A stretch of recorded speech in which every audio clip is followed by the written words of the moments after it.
Dacă meciul va fi mai greu fără Platini și Brănescu. Bună ziua! Da, cu siguranță va fi mai greu. Sunt doi jucători foarte importanți.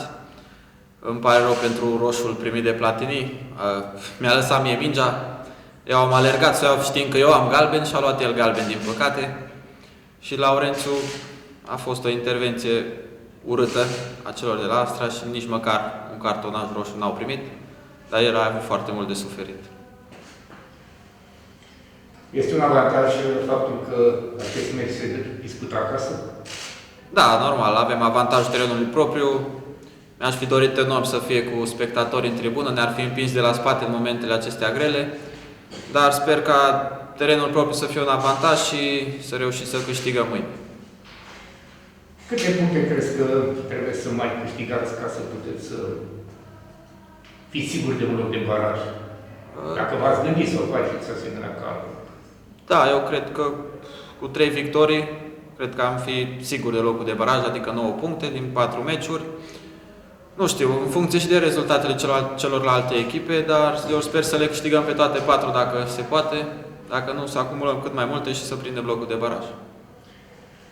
Te-ai gândit vreodată la începutul sezonului că va ajunge echipa în situația aceasta, adică o situație grea? Sincer, după ce am trăit sezonul trecut, a fost tot așa o situație destul de grea. Speram să nu mai ajungem în situația asta, speram să fie mai bine, să adunăm puncte, să scăpăm din timp de retrogradare, dar se pare că emoțiile de anul trecut sunt și anul acesta și sper totuși ca la final să ne bucurăm și să scăpăm de retrogradare. Porniți totuși cu un avans moral, pentru că i-ați bătut pe Dinamo Cupu. Cum vezi că va fi meciul de mâine? Bineînțeles, meciul înseamnă cu celălalt, dar punctul acesta de vedere. Da, la fel cum a spus și dumneavoastră, că un meci nu înseamnă cu celălalt. Începe meciul de la 0-0, asta e sigur. Fiecare are șansa lui. Noi o să încercăm să profităm de ea și să luăm cele 3 puncte mâine, pentru că sunt letale. Și acum, ultima întrebare.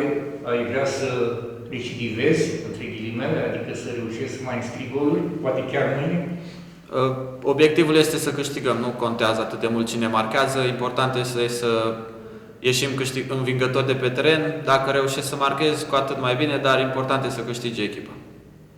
Mulțumesc și mult succes! Vă mulțumesc frumos!